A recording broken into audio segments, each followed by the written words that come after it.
సాక్షాత్తు వేదమే పరమేశ్వరుని స్తోత్రం చేయగా ఆ స్తోత్రానికి నమకము అనేటువంటి పేరు వచ్చింది. ఈ నమకం అత్యంత ప్రభావపూర్ణమైనటువంటి స్తోత్రం. దీనికి ఉన్నటువంటి శక్తిని వివరిస్తూ ఒక ప్రత్యక్షమైనటువంటి గాథని చెప్తారు. ఒకానొక బ్రాహ్మడు తన భార్యకి ఎంతకు కూడా అనారోగ్యం తగ్గకుండా ఉన్నప్పుడు ఆ బ్రాహ్మణ్ నేరుగా శృంగేరి వెళ్ళి అక్కడ ఉన్నటువంటి జగద్గురువుల్ని ఏదైనా సరే ఒక ఉపాయం చెప్పమని అడిగాట. వెంటనే జగద్గురువులు అన్నారట, నీకు రుద్ర నమకం నోటికి వచ్చు కదా, ఎందుకు ఇంత దూరం వచ్చావు? రోజు కూడా నమకాన్ని 3 సార్లు పారాయణ చేసి ఆ తీర్థాన్ని నీ ఇల్లాలకి ఇవ్వు, అనారోగ్యం అంతా కూడా తగ్గిపోతుందని అన్నారట. అనగానే ఆ బ్రాహ్మడు అలానే ఇంటికి వచ్చి సుస్వరంగా ఈ యొక్క నమకాన్ని 3 సార్లు రోజు పారాయణ చేస్తూ భార్యకి తీర్థాన్ని ఇస్తూ వస్తే ఆవిడ అనారోగ్యం నిదానించింది. అంత గొప్పది ఈ నమకము అని చెప్పాను. అందుకని నమకాన్ని ఎవరైతే రోజు వింటూ ఉంటారో వారికి ఎటువంటి అనారోగ్యాలు కలగవు. శరీరం తుష్టిగా పుష్టిగా ఉంటుంది.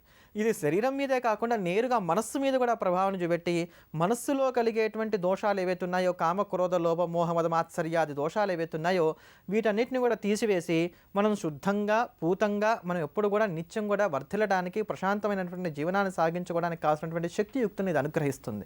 అంతటి భవ్యమైనటువంటి శక్తి ఈ నమకానికి ఉంటుంది.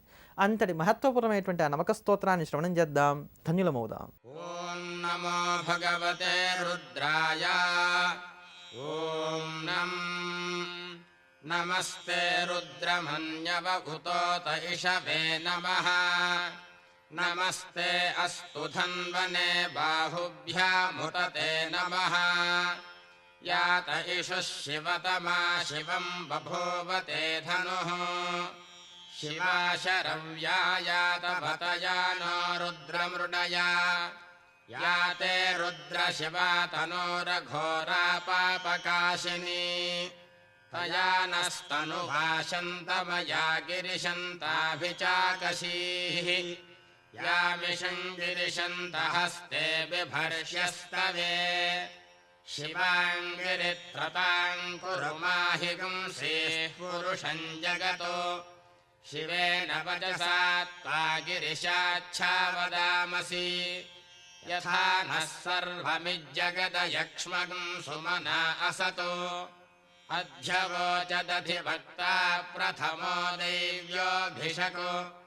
అహీగుశ్చ సర్వాన్ జంభయన్ సర్వాశ్చ యాతు ధాన్యాః.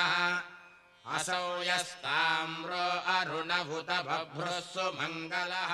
కైలాసంలో పరమేశ్వరుడు లేనటువంటి సమయంలో అంధకాసుడు అనేటువంటి రాక్షసుడు కైలాస భవనం మీదకు వచ్చి పార్వతీ అమ్మవారిని చెరబట్టబోయగా పరమేశ్వరుడు కోపగించుకొని ఈ విషయాన్ని తెలుసుకొని ఈ యొక్క అంధకాసురుని తన శూలానికి గుచ్చి వాడిని పైకెత్తి ఒక గొడుగులాగా పట్టుకొని తన భైరవాకారంతో దహించి వేస్తున్నప్పుడు ఆ అంధకాసురుడు నమక స్తోత్రంతో పరమేశ్వరుని స్తోత్రం చేస్తే పరమేశ్వరుడు దానికి ప్రీతి చెంది అతన్నే భృంగిరిటిగా మార్చి తన ప్రమదగణాల్లో చేర్చుకున్నట్ట. అందుకనే నమకాన్ని కనుక మనం నిత్యం పారాయణ చేస్తూ ఉన్నా, లేకపోతే నిత్యం నమకాన్ని కనుక శ్రవణం చేస్తూ వచ్చినా మనం చేసేటువంటి దోషాలు ఏవైతే ఉన్నాయో వీటిని అంతా కూడా పరమేశ్వరుడు తీసివేసి మనం మంచిగా అనుకూలంగా పరమాత్మకు అనుకూలంగా వర్ధిల్లే విధంగా ఒక సత్వగుణమైనటువంటి మార్గంలో మనం ఉండే విధంగా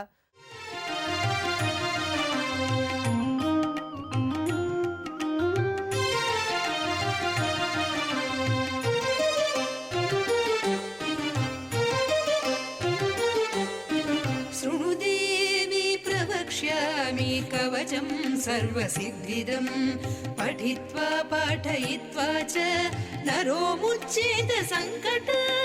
శృణుదేవి ప్రవక్ష్యామి కవచం సర్వసిద్ధిదం పఠిత్వా పాఠయిత్వా చ నరో ముచ్యేత సంకట.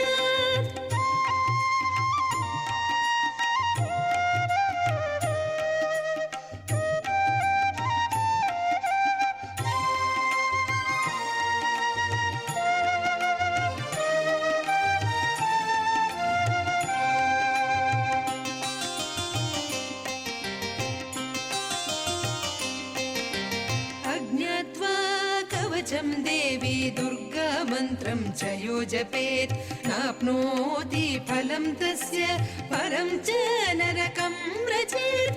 అజ్ఞాత్వా కవచం దేవి దుర్గా మంత్రం చ యో జపేత్ నాప్నోతి ఫలం తస్య పరం చ నరకం వ్రజేత్.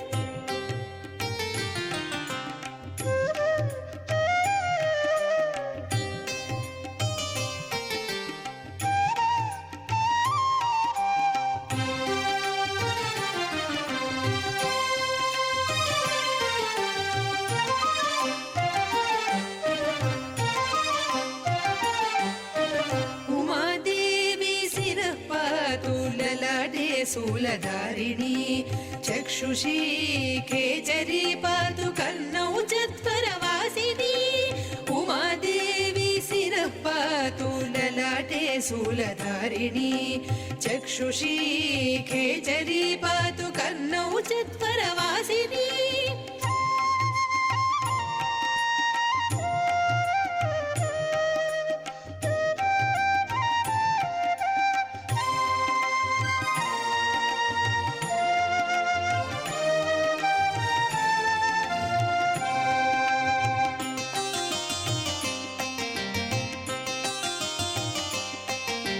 सुगन्धानासिके पातु वदनं सत्त्वधारिणी जिह्वां च चण्डिका देवी ग्रीवां सौभद्रिका तथा सुगन्धानासिके पातु वदनं सत्त्वधारिणी जिह्वां च चण्डिका देवी ग्रीवां सौभद्रिका तथा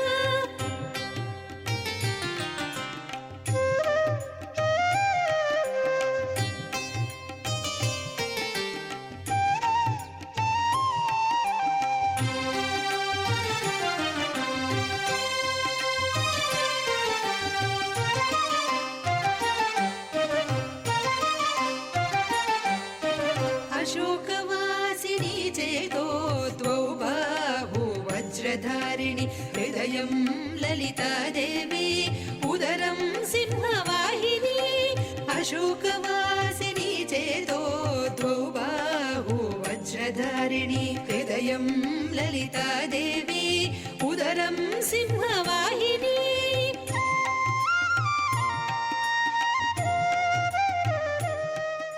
నిత్యాన్న దాన నిరతాకిల రోగహారిన్ భాగ్యప్రదాన పరిపూరిత భక్తగామ శృత్యాగమ ప్రణవవాచ్య నిజస్వరూప వల్లీశనాథ మమదేహి కరావలంపం.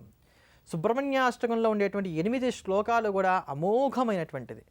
ఈ 8 శ్లోకాలను కూడా పారాయణ చేయటం వల్ల యోగాభ్యాస పరాయణులకైతే యోగాభ్యాసము, ఇహాన్ని కోరుకునేటువంటి వారికైతే ఇహము, ఆరోగ్యాన్ని కోరుకునేటువంటి వారికైతే ఆరోగ్యము, శ్వాస సంబంధమైనటువంటి రుగ్మతలతో ఉండేటువంటి వారికైతే కనుక ఆ దోషాలు ఇవన్నీ కూడా తొలగిపోతాయనటంలో ఎంత మాత్రం కూడా సందేహం లేదు. నిత్యాన్న దాన నిరతాకిల రోగహారిన్, ఆయన నిత్యము కూడా అన్నప్రదాత. అందుకనే ఎవరికైనా సరే ఉద్యోగాలు తరచుగా మారవలసినటువంటి స్థితి ఏర్పడుతున్నా, అసలు ఉద్యోగమే లేనటువంటి స్థితి కలుగుతున్నా, మన భృతికి ఏమన్నా ఇబ్బందులు కలుగుతున్నా, ఈ సుబ్రహ్మణ్యాష్టకాన్ని రోజుకి 8 సార్లు చొప్పున పారాయణ చేస్తూ ప్రతి మంగళవారం కూడా పొద్దు నుంచి సాయంత్రం వరకు కూడా ఉపవసించి పగలంతా కేవలం పాలు పళ్ళు పడరసాలు మాత్రమే తీసుకుంటూ రాత్రి 8 దాటిన తర్వాత భోజనం చేస్తూ వచ్చినట్లయితే కనుక ఖచ్చితంగా స్థిరమైన మేలైన మంచి ఉద్యోగాన్ని మనం పొందడానికి కానీ ఆస్కారం ఏర్పడుతుంది.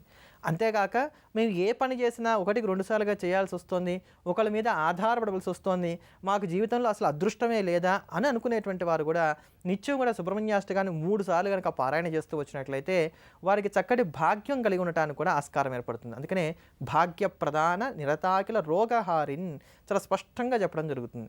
దీర్ఘకాలికమైనటువంటి అనారోగ్యాలు, ప్రధానంగా చర్మ సంబంధమైనటువంటి రుగ్మతలతో ఎవరైతే బాధపడుతూ ఉంటారో వాళ్ళు పిడికెడు రాళ్ళ ఉప్పును అలానే కొద్దిగా మిరియాలను తీసుకొని వాటిని చేత్తో పుచ్చుకొని ఈ సుబ్రహ్మణ్యాష్టకాన్ని పారాయణ చేసి ఆ రాళ్ళ ఉప్పు ఈ యొక్క మిరియాలు ఏవైతే ఉన్నాయో వీటిని స్వామివారి ఆలయంలో ఉండేటువంటి ధ్వజస్తంభం దగ్గర వేసి నమస్కారం చేసుకుంటూ వచ్చినట్లయితే ఆ చర్మ సంబంధమైనటువంటి రుగ్మతల నుంచి వారు బయటపడడానికి కానీ ఆస్కారం ఏర్పడుతుంది. అంతటి మహత్వపూర్ణమైనటువంటి ఆ సుబ్రహ్మణ్యాష్టకాన్ని శ్రవణం చేద్దాం, ధన్యులమవుదాం.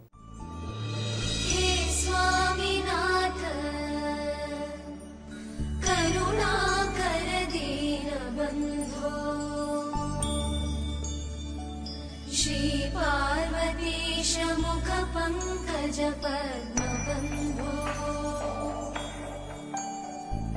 श्रीशादिदेव गणपूजित पार्वती